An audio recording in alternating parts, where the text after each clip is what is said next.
If you're in your 30s and 40s and you're struggling with low energy, this video is going to help you out right now.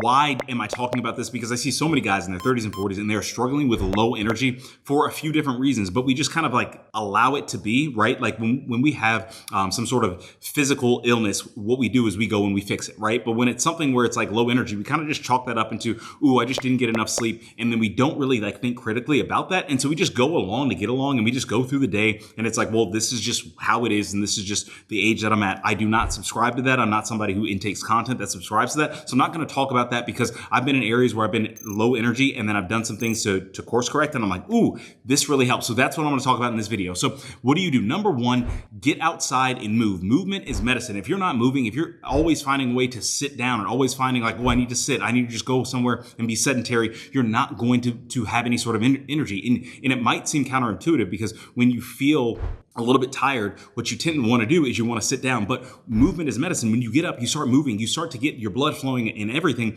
your energy starts to uplift. And that goes into, working out, that goes into other things, but you want to make sure that you are moving. If every time you feel like you're low energy and you're like, oh, I just need to go sit, I need to go do something and just sit and complain, you're going to perpetuate the cycle. And also it's just going to be habitual. Energy and low energy levels is going to end up just being a habitual thing where you might actually feel energetic and feel rested, but because you've given yourself an excuse for so long and haven't done any sort of movement, your body just naturally thinks that you're low energy and that you shouldn't move. So get outside, move. Movement is medicine. Number two, eat right and supplement. It's like putting gas in the car, right? So when you are on E, what you don't want to do is just stay on E, right? You want to put the right gas in the car. And if your car is a gas car and not a diesel car, you don't want to put diesel fuel in a gas car, right? So you want to make sure that you're eating the right things that induce energy. I can't sit back and say, oh, I'm going to feel the most energetic if I'm just housing pizza every day, housing burgers every day, housing fries every day, housing ice cream every day. If I'm eating the right things, making sure that my macros are in check, making sure that I'm eating, complex carbs, making sure that I'm eating the right amount of protein, the right amount of fats, those things, and supplementing well, multivitamins, fish oils, those type of things, then I'm going to feel better.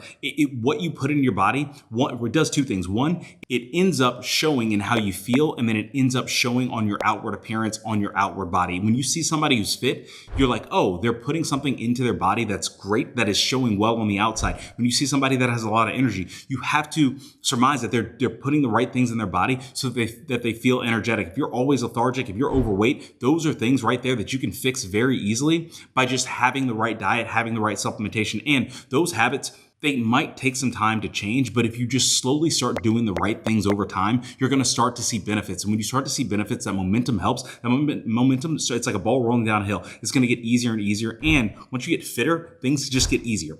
Number three, I was on number four. Number three, fix what's draining you. Now, what might be draining you might just not be a physical thing, right?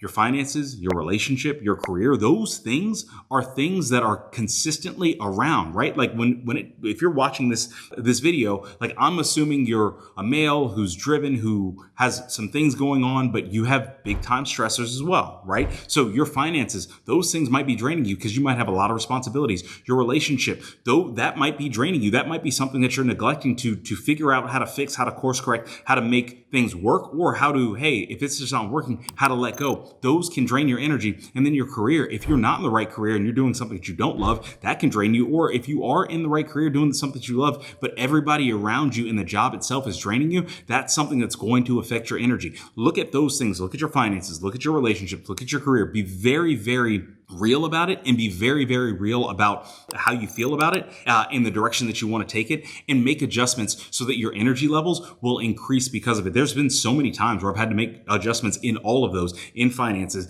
in relationship, in career, because I was like, those things are draining me so much that I cannot be the fullness of what I believe God's had me to be, wants me to be, because I'm just keeping things there that aren't supposed to be there. I'm keeping with habits that I probably shouldn't keep with. I'm staying in areas and spaces that I probably shouldn't, and it drained me. So fix those things. Number four, add energizing activities. Now, these energizing activities are just very authentic to you. For me, my wife and I, we go to coffee every Saturday morning, and I love it. And it's typically after a 2-hour endurance workout that is very challenging, right? And so after that workout, sometimes I'm I'm pretty tired. And for me, I'm like, okay, I want to be energized. I want to make sure I'm spending time with the family, spending time with the pups. We have a newborn that's on the way. So I'm like, okay, I want to be fully present with her and with the pups. So it's like we just go to the coffee shop. We go to our local Starbucks and we just have a cup of coffee. And that's an energizing activity for me that energizes me throughout the rest of the weekend, because I'm like, oh, okay, I enjoy this. I enjoy connecting with my wife. I enjoy connecting with my family. I enjoy connecting with the community around me. If I don't have those, then ultimately what happens is I can grind and grind myself to a pulp, and then I just don't have any energy. But I'm like, I have to find those energizing activities, those things here and there that help me feel like I'm not just working to work. I'm working for, oh, this is what I'm working for these moments right here to spend with my family, to be present, right? So make sure that you are adding energizing activities. And number 5, this is very easy. Try to go to bed earlier. Sometimes what we can do is we can get really caught up in watching Netflix, watching movies, and just like scrolling on our phone, that all of a sudden it might be 10, 11, 12 o'clock. And we're like, ooh, we got to wake up early. But then we're like, oh, but we don't want to wake up early and we're not a quote unquote morning person. Well, because if you want to get 8 hours of sleep, if you go to bed at midnight, then you wake up at 8. And then if your workday starts at 8:30, it's like, okay, you're already running into it. So you're already kind of running behind, right? So try to go to bed a little bit earlier. It's going to pay dividends. Waking up, if you're not a quote unquote morning person, waking up in the morning is not as bad as it seems. It's quiet. Yes, it's a little dark out, but you're able to get some stuff done. I like waking up very early. I go work out. It's very, very quiet. Nobody's hitting my phone. There's no emails that are coming through that early. I'm able to focus. I'm able to have like an hour or two to focus on myself. Now, will that change when